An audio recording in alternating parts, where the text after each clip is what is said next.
जय हिंद जय भारत बच्चों, आप सभी का स्वागत है हमारे प्यारे से चैनल संजय क्लासेस पर। तो बच्चों, आज की जो वीडियो है उस वीडियो का जो टॉपिक है वो है heating effect of electric current. बहुत बढ़िया टॉपिक है और इसका हमारी रियल लाइफ में बहुत ज्यादा इस्तेमाल भी है बच्चों।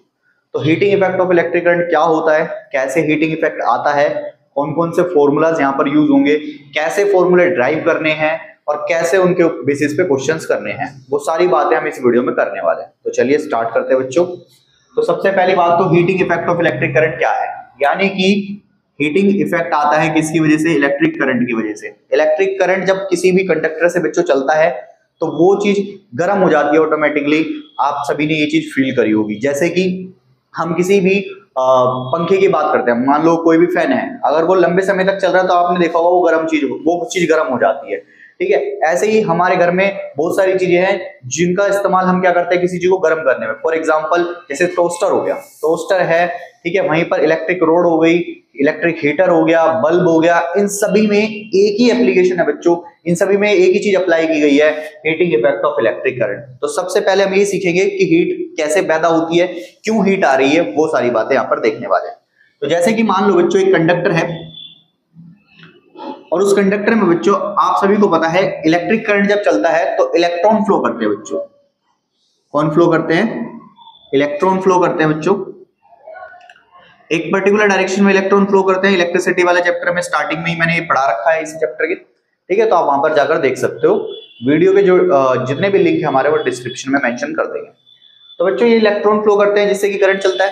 अब सीधी सी बात है, अगर मान लो इनके रास्ते में कोई बाधा, कोई रुकावट अगर मैं पैदा कर दूं तो इनकी जो एनर्जी है बच्चों वो रुकी हुई एनर्जी किसमें कन्वर्ट हो जाती है बच्चों? हीट एनर्जी में कन्वर्ट हो जाती है। जैसे कि मान लो मैंने इसमें कोई बीच में बाधा बना दी, यानी कि एक जिसको हम रेजिस्टिविटी से बात करेंगे यहाँ पर। रेजिस्टिविटी हमने पढ़ाया था आपको कि करंट को रोकने की एबिलिटी कंडक्टर के अंदर सभी के अंदर होती है, किसी में ज्यादा होती है तो किसी में कम होती है। तो करंट को अगर रोका जा रहा है यानी कि इलेक्ट्रॉन्स के बीच में एक बाधा बनाई जा रही है, तो जो रुकेंगे इलेक्ट्रॉन्स या फिर उनके में रुकावट जो पैदा होगी उससे क्या होगा बच्चों, जो एनर्जी के साथ इलेक्ट्रॉन चल रहे हैं वो एनर्जी एक्चुअल में किस में कन्वर्ट हो जाएगी बच्चों? हीट एनर्जी में कन्वर्ट हो जाएगी। क्योंकि हमने पढ़ा हुआ है एनर्जी का law of conservation of energy, यानी कि एक लॉ पढ़ा हुआ है जिसके अंदर हमने क्या पढ़ा था, जिसमें हमने ये पढ़ा था कि energy nether be created not be destroyed, यानी कि एनर्जी ना तो क्रिएट की जा सकती है ना ही एनर्जी को बनाया जा सकता है, सिर्फ उनको एक फॉर्म से दूसरी फॉर्म में क्या किया जा सकता है बच्चों? कन्वर्ट किया जा सकता है। तो यानी कि यहाँ पर जो इलेक्ट्रॉन्स की रुकी हुई एनर्जी होगी, जिसको हमने क्या किसके द्वारा रोका गया है, रेजिस्टिविटी के कारण रोका गया है, वो एनर्जी किस में कन्वर्ट हो जाती है? हीट में कन्वर्ट हो जाती है। और वो एनर्जी एनवायरमेंट में रिलीज होती है in the form of heat, ऊष्मा यानी कि हीट की फॉर्म में क्या होती है बच्चों? रिलीज होती है। तो यही कारण है कि इलेक्ट्रिक करंट की वजह से क्या जनरेट होता है? हीटिंग इफेक्ट जनरेट होता है। तो बच्चों अब बात आती है इनका कहां कहां इस्तेमाल किया जाता है, वो सारी बातें हम यहां पर करने वाले हैं। तो सबसे बेसिक और सबसे आसान जो इसका मैं कहूंगा एग्जांपल जो है वो है बच्चों इलेक्ट्रिक बल्ब। ठीक है, इलेक्ट्रिक बल्ब में बहुत जगह बल्ब में जो है, ठीक है, आपने देखा होगा जो पहले बल्ब आते थे, ठीक है, उस बल्ब में क्या होता है बच्चों, एक अंदर जो है एक स्प्रिंग लगा रहता था। स्प्रिंग नहीं बोलूंगा मैं उसको, वो स्प्रिंग जैसा दिखता था लेकिन एक टंगस्टन एक एलिमेंट होता है, उससे बना होता है। ठीक है, तो टंगस्टन मटेरियल की एक एलिमेंट लगा रहता है अंदर, ठीक है, और बल्ब जो होता है तुमने देखा ही होगा, ठीक है, ये बल्ब है हमारा। तो इस बल्ब में बच्चों क्या होता है, ये जो टंगस्टन का जो मटेरियल लगा हुआ है ये एक ऐसा मटेरियल जिसकी रेजिस्टिविटी हाई होती है। अब रेजिस्टिविटी हाई होने के कारण सीधी सी बात है भाई, करंट को रोकने की एबिलिटी ज्यादा है। रेजिस्टिविटी हाई है तो करंट को रोकने की एबिलिटी ज्यादा है बच्चों। अब करंट को रोकेगा ज्यादा तो सीधी सी बात है वो क्या होगा, उसकी जो है रुकी हुई एनर्जी होगी किसमें कन्वर्ट हो जाएगी? हीट में कन्वर्ट हो जाएगी।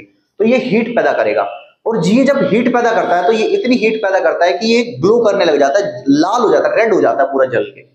यानी कि हीट पैदा करते करते करते करते इतनी हीट पैदा कर रहा होता है ये बिल्कुल रेड हो जाता है और ये एक तरीके से लाइट ग्लो करने लग जाता है। और जब ग्लो करता है बच्चों तो इसके अंदर एक गैस, इसके अंदर कुछ गैसेस फिल होती हैं। वो गैसेस क्या करती हैं, उस गैसेस के पार्टिकल्स उस लाइट को जो हीट पैदा कर रही थी, हीट की वजह से जो लाइट पैदा हुई उसको क्या कर देती है? फैला देती है, और जिससे कि रोशनी पैदा होती है बल्ब से। अब बात आती है, बहुत से बच्चों को कंफ्यूजन होती है कि सर ये अगर गर्म हो रहा है तो गर्म होकर ये टूट क्यों नहीं रहा? तो बच्चों टूटता है कुछ केसेस में, जब हमारा बल्ब जो है क्या हो जाता है, फ्यूज हो जाता है, तो उस केसेस में टूट जाता है। लेकिन बच्चों ये टूटता इसलिए नहीं क्योंकि इसका मेल्टिंग पॉइंट, रेजिस्टिविटी हाई है, साथ में मेल्टिंग पॉइंट भी क्या है, ज्यादा है। तो टंगस्टन का इसीलिए इस्तेमाल किया गया, टंगस्टन की जगह पे और दूसरा कोई एलिमेंट इस्तेमाल नहीं किया गया, क्योंकि हमें क्या चाहिए था बच्चों, रेजिस्टिविटी हाई होनी चाहिए थी। दूसरी चीज हमें चाहिए थी मेल्टिंग पॉइंट का ज्यादा होना। मेल्टिंग पॉइंट ज्यादा होता है जिसके कारण क्या होता है, बल्ब हमारा अच्छे से काम कर पाता है और बिना टूटे ये चीज चलती रहती है और हीट पैदा करता रहता है और रोशनी फैलाता रहता है। अगर बच्चों इसकी जगह पे कोई ऐसा मटेरियल लगा देते जिसकी मेल्टिंग पॉइंट कम होता तो ये जल्दी ब्रेक हो जाता और हमारा जो बल्ब है वो ज्यादा समय तक नहीं चल पाता।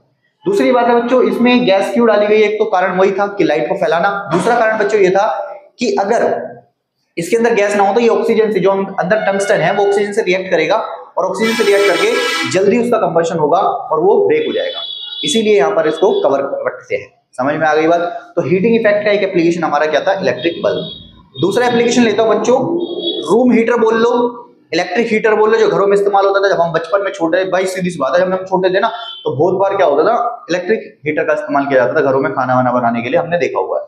तो उसमें एक, ठीक है ना, उसमें मतलब एक पतली सी एक एलिमेंट लगा रहता है ऐसे करके, बिल्कुल ऐसा कुछ होता है। तो ये जो एलिमेंट होता है ना हीटर का, रूम हीटर में भी देखा होगा आपने, ये बच्चों एक ऐसे मटेरियल से बना होता है, निक्रोम वगैरह की उससे बनाया जाता है, जो कि एलॉय है, और इसकी रेजिस्टिविटी भी क्या होती है बच्चों, ज्यादा होती है। साथ में मेल्टिंग पॉइंट भी क्या होता है, ज्यादा होता है, ताकि जैसे ही करंट इसमें से पास करेगा बच्चों तो ये करंट को क्या करेगा, रोकेगा, और करंट को रोकेगा तो सीधी सी बात है रुकी हुई एनर्जी किसमें कन्वर्ट हो जाएगी, हीट में कन्वर्ट हो जाएगी। तो सिंपल सा कंसेप्ट है। ये भी क्या करता है, हीट पैदा करता है और गर्म हो जाता है, और गर्म करके सीधी सी बात है हम उसको अपने लिए इस्तेमाल कर रहे हैं। तो मेल्टिंग पॉइंट ज्यादा होना चाहिए, क्योंकि अगर मेल्टिंग पॉइंट कम रहेगा तो ये जल के टूट जाएगा, ठीक है, सर्किट ब्रेक हो जाएगा, सर्किट ब्रेक हो जाए तो करंट नहीं चल पाएगा और हमारा हीटर भी काम नहीं करेगा, सीधी सी बात। तो ये है। ऐसे इलेक्ट्रिक लोड में भी होता है बच्चों, वहां पर भी एक ऐसा मटेरियल लगा रहता है जिसकी रेजिस्टिविटी ज्यादा होती है और मेल्टिंग पॉइंट भी ज्यादा होता है। लेकिन बच्चों एक सबसे जो बेस्ट एग्जांपल है, वो सबसे जो बेस्ट एग्जांपल जो मुझे लगता है वो है बच्चों फ्यूज, इलेक्ट्रिक फ्यूज का। तो सबसे पहली बात तो इलेक्ट्रिक फ्यूज है क्या,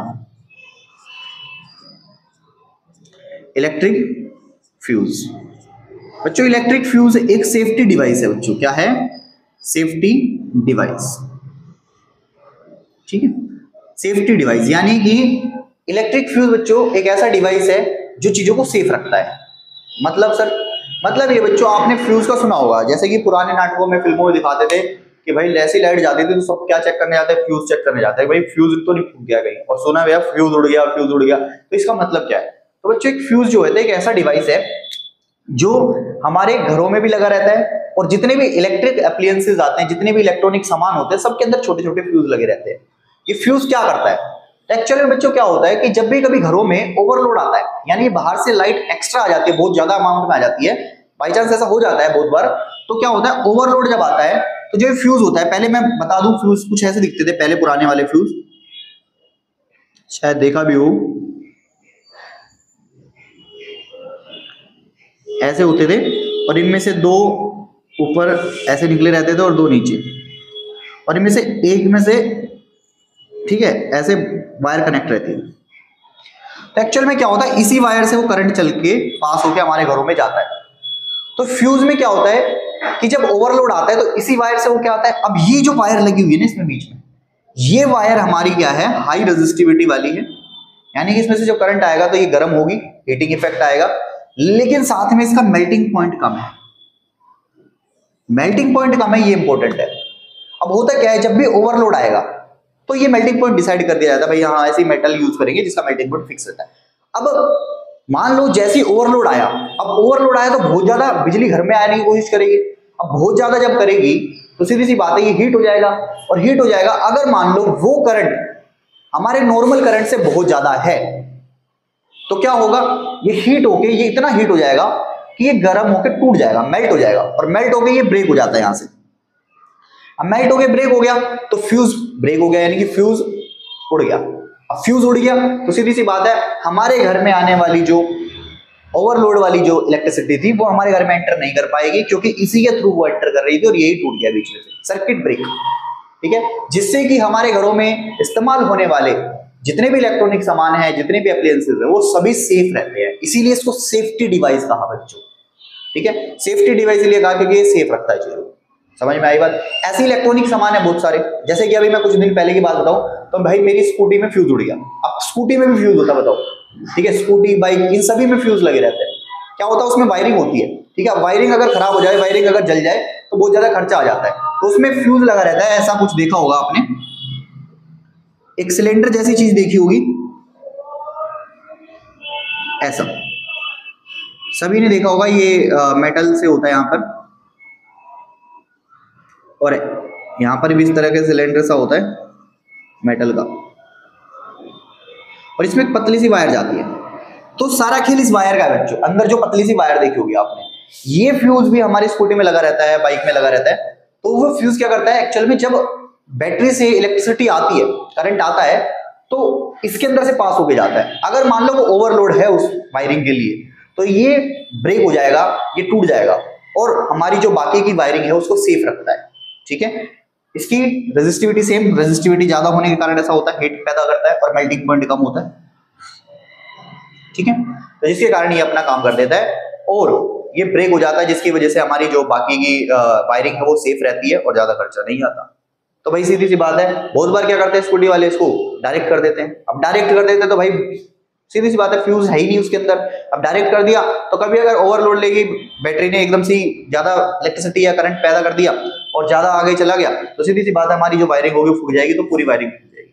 तो ये सेफ्टी डिवाइस नहीं था ना वहां पे, लेकिन आजकल घरों में इस्तेमाल होता है ऐसे ही। अगर जैसे पहले पुराने घरों में तो ऐसे फ्यूज इस्तेमाल होते थे, लेकिन आजकल जो बच्चों देख रहे हो गया आप, एमसीबी सभी ने सुना होगा, एमसीबी सभी के घरों में लगी रहती है। बाहर 1 मीटर के आसपास एक ऊपर नीचे करने वाली एक एमसीबी बॉक्स लगा रहता है।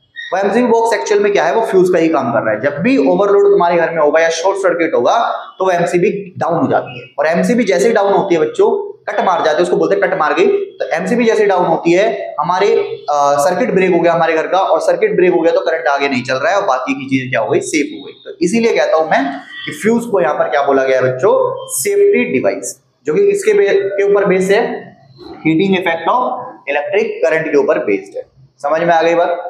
तो आई होप आपको ये सारी चीजें समझ में आ गई होगी कि कैसे कैसे क्या क्या एप्लीकेशन है heating effect of electric current के।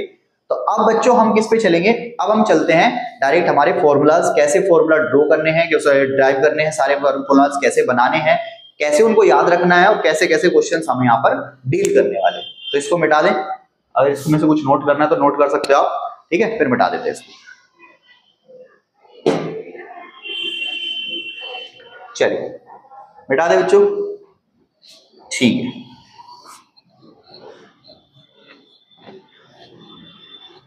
तो बच्चों अब हम बात करने वाले हैं फॉर्मूला।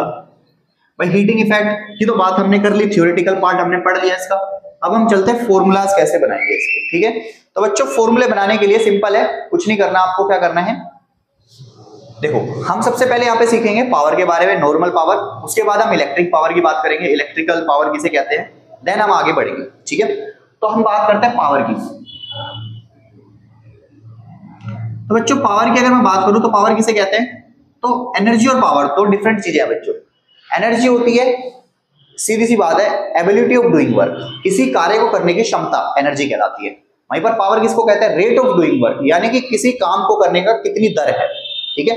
तो यानी कि rate of doing work, rate of doing work, काम को करने की एनर्जी ही होती है वो तो, ठीक है। यह रेट ऑफ डूइंग वर्क यानी कि काम को करने की जो दर होती है उसको कहते हैं हम पावर। कितना काम कितने टाइम में हो रहा है, ये पावर कहलाती है। तो यानी कि इसका फॉर्मूला क्या हो जाता है बच्चों, P equal to W upon में T, यानी कि वर्क डन अपॉन में टाइम। कितना काम जो किया जा रहा है, कितने समय में किया जा रहा है, वो बात कर रहे हैं हम यहाँ पर। इसकी SI यूनिट क्या होती है बच्चों, देखो ये सारी चीज तुम पहले ही पढ़ चुके होगे। SI यूनिट होती है इसकी वाट। वाट सुना होगा, 100 वाट का बल्ब, ठीक है, 15 वाट, 10 वाट, ऐसे सुना होगा आपने, वही पावर है। W से दिखाया जाता है। अब हम बच्चों बात करते हैं इलेक्ट्रिक पावर की, क्योंकि ये तो नॉर्मल पावर हो गई, ये मैं बोल सकता हूं कि कोई भी काम किया जा रहा है, कितने टाइम में किया जा रहा है वो। लेकिन इलेक्ट्रिक सिटी के केस में कौन सी इलेक्ट्रिक पावर की बात कर रहा हूं, तो इलेक्ट्रिक पावर क्या है,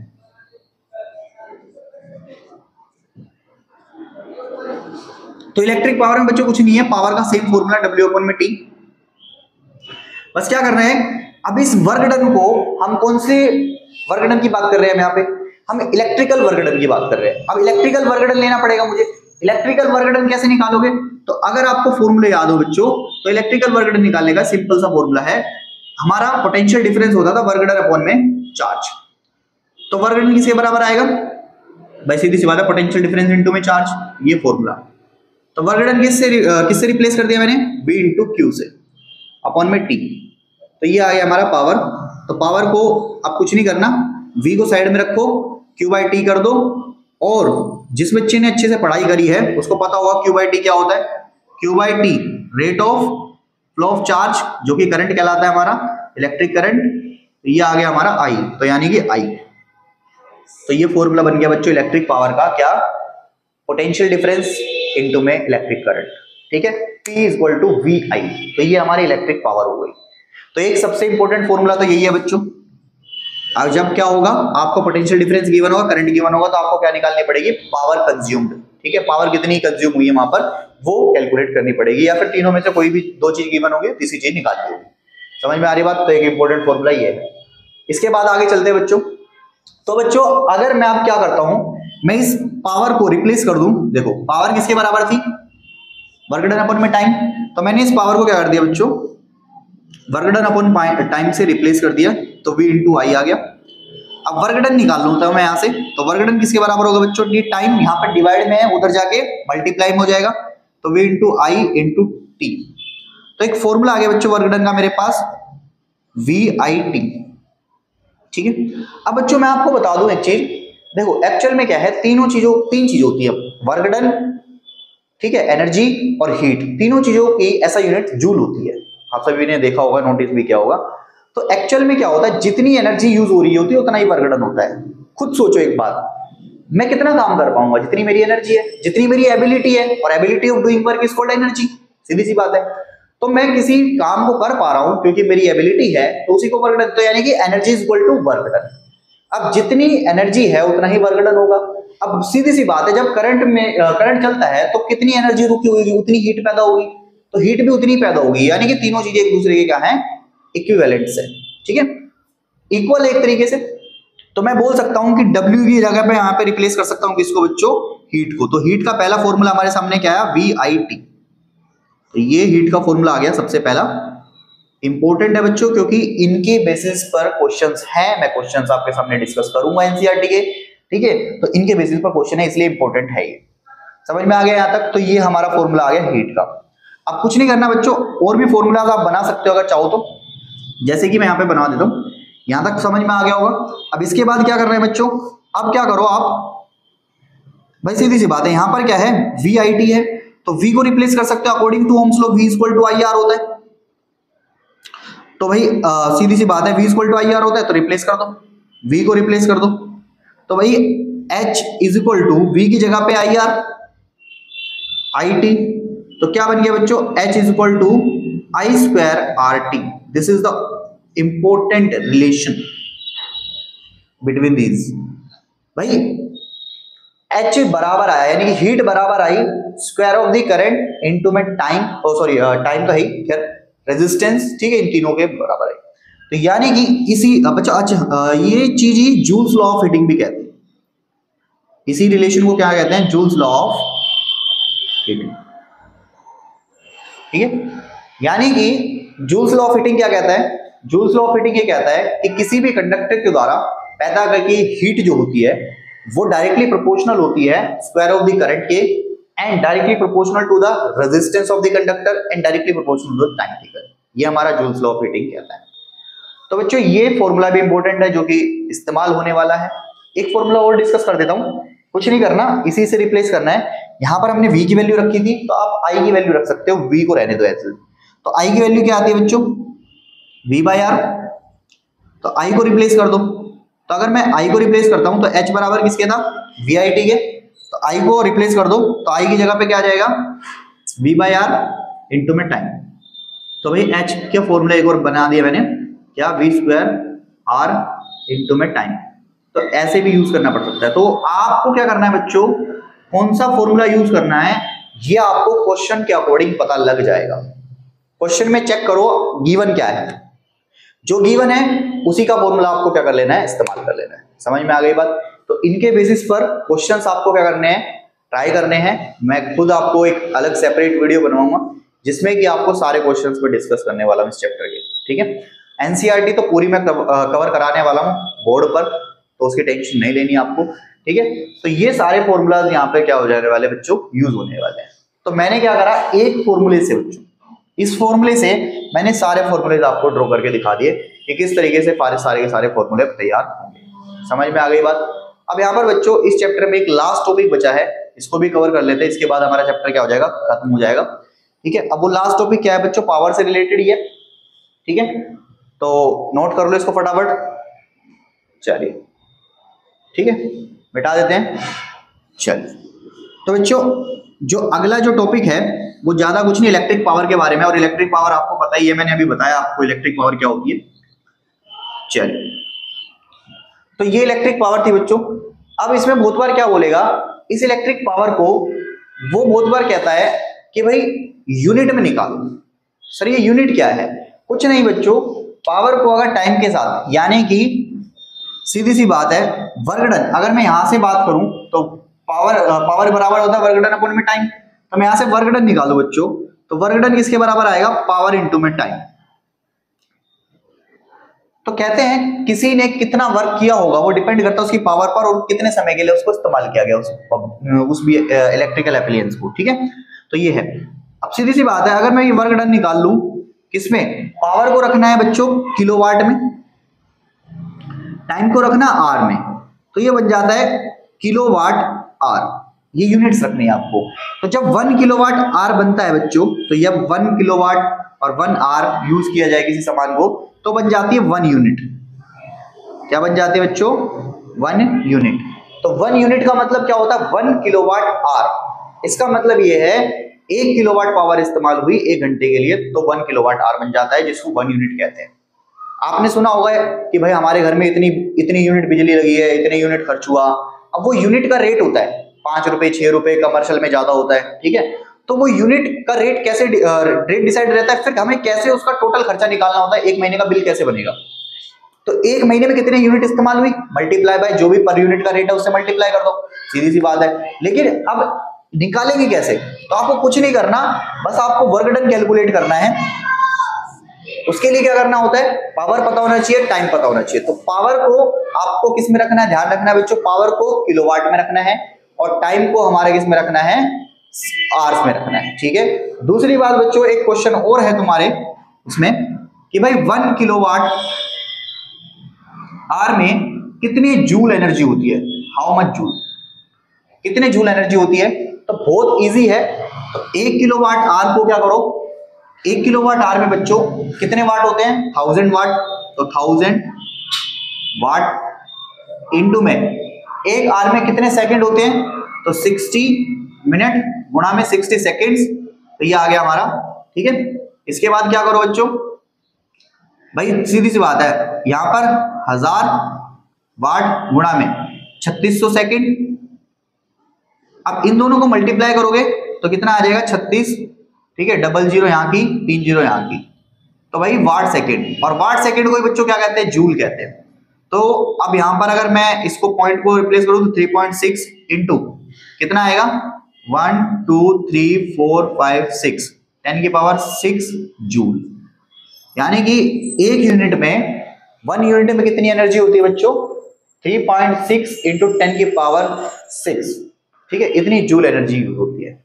तो आप देख रहे हो 1 किलोवाट में 1 यूनिट में कितनी यूज होता है। ये आपकी बुक में भी कराया गया है, तो आप यहां से इसको क्या कर सकते हो आसानी से, ठीक है। तो बाकी बच्चों हमारे जो है इस इस चैप्टर के सारे वीडियोस आपके सामने मैंने डाल दी हैं, तो आप इसको रिवाइज करो अच्छे से। अब हम जो है अगली वीडियो में आपको सिखाएंगे सारे के सारे क्वेश्चंस इस चैप्टर के, ठीक है।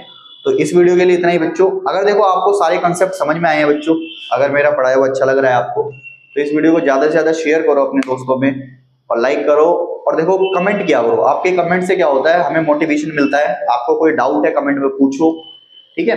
और सब्सक्राइब करना मत भूलना बिल्कुल भी, ठीक है, बहुत जरूरी है बच्चों आपका सपोर्ट। तो शेयर करना। Okay, thank you so much.